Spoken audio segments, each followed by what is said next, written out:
What's up, guys? Welcome to the Show for Gamers, episode 12. We're reviewing... Oh, I'm Jay. That's Al.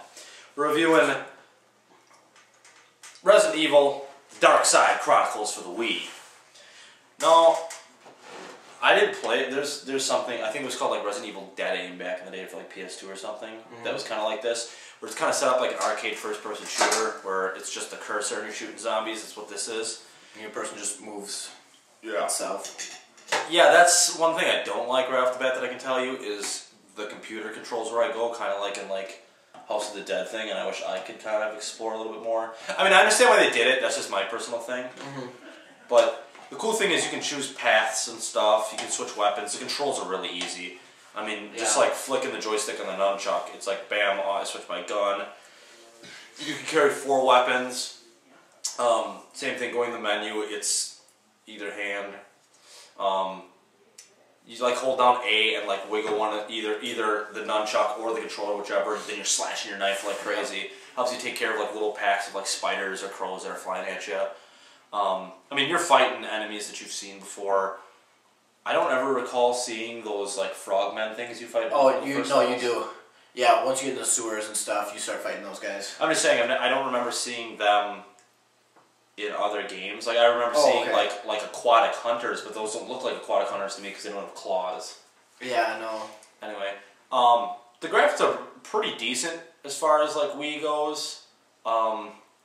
It's kind of cheapy. Like you never really see the person that's with you. They just like appear there when they need to like break through a door, but they're always behind you, and they support very little. Oh yeah, you don't. Half the time I feel like, oh yeah, I forgot that she was with me. You know. Yeah. Oh, Claire's with me. Oh yeah, because the camera spun over and she's being attacked by zombies. Shoot the zombie off her, or and then you never see Claire again for like 20 minutes. Once in a while, you'll see like a blood splatter from their gun, but it's like, or if you're like right next to him, sometimes they show her next to you and she'll actually shoot a couple times. But yeah, I don't know. Like you get bonuses for headshots and whatnot. You get like, it's all like based upon point systems. Little changes if you've never played. Like if you've played the other Resident Evils and now you're playing this, little changes like there's really no mixing of herbs. There's like the green herb completely refills your health, and the spray can is like an extra life basically. Like if you die, yeah, it sprays you and you don't die. Reloading is just like a flick of the thing. Or if you keep shooting it downloads, you just click the B again and reload. The bosses are pretty self-forward. It's pretty forward, self-explanatory. I mean, they usually have a weak spot, but you can shoot them anywhere. It just does a little bit less damage. Yeah. The fear factor is kind of gone, even though you're so close to these zombies and stuff for most of the game, because you have an infinity ammo pistol. And I think most of the fear in those games is worrying about how much ammo you have. Yeah, when a big enemy shows up here, oh crap, I don't got no shotgun shells, so it's like, what am I going to do with a pistol? This, it's like... In this one, I just use my pistol. I'll take bosses out with my pistol. Yeah. I just fire as much as possible. So it's like, that's what makes it feel so arcadey to me. I mean, that one can get challenging if you just use your pistol, obviously. But it's like, I can use my entire pistol, then I get to a boss, I'm like, oh yeah, I haven't used my shotgun or my light machine gun or, my grenades or anything like that. So then I just whip those out and just unload on them, and you can eat through their health pretty fast and everything. Yeah. I mean, magnums, bow guns, all the classic guns are in the game. It just go through and unlock it. The cool thing, I think, is the first mission, you're with Leon and Krauser, and it's before they're enemies, so you kind of get to see, oh, this is where they served. In Res 4, he refers to that, oh, I served you, blah, blah, blah, and you never really get to see it. You get to see it here a little bit more, especially if you didn't play a lot of the really bad Res games. I mean, I really can't tell you what happens in, like, Code Veronica. I played the first 3 hours of that game, and I just got so bored with it, because it's just...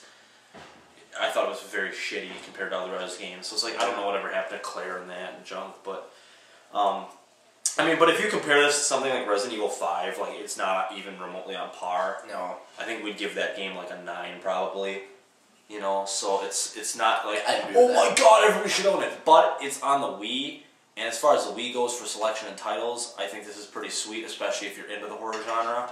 So you should get it if you are in the horror genre, if you liked any of the other Res games, Some of the audio is really crappy, like you don't really ever hear doors shutting. they could have added like footsteps. You know what I mean? Yeah, you can sometimes hear like when you're. And it's kind of annoying how like the dialogue. The dialogue is just bad. And it's kind of annoying when a zombie is like sitting there and you know they're gonna get up. I shot a zombie like 3 times in the head. Yeah, you just nothing happens. Then it gets up, and then I shoot it, and then it dies. And it's like as they're getting up, you'll shoot them, and nothing will happen until they get completely up, straight upright, and start walking towards you. Then it actually like, registers the shot. Yeah, it's kind of annoying. And then the other thing too is like you'll spin around, and there's 2 zombies there, and then you turn, and there's 2 zombies there. And then you look behind you, there's 2 zombies. Like, where did they come from? Yeah, you're walking down a hall. You're fighting enemies that just teleport. Like, all of a sudden you turn around, 2 zombies behind you that you already cleared that area. Like, there's a certain nostalgia level too, because like the second campaign thing is like basically Resident Evil 2 Special Edition, but you cruise so fast through it. So it's kind of cool to be like, hey, I remember this part, but it's kind of I was kind of annoyed. I'm like, wow, I've spent 20 minutes playing and I'm already like 6 hours into the Resident Evil 2 game. Like, yeah. I thought that was kind of annoying, but it was still, like, nostalgia was cool, but it's like, man, they're missing out stuff that I think they should have, and like little things like that, but you know. So it's kind of like a movie, you know, if like a movie, it's almost like a movie based off like a book.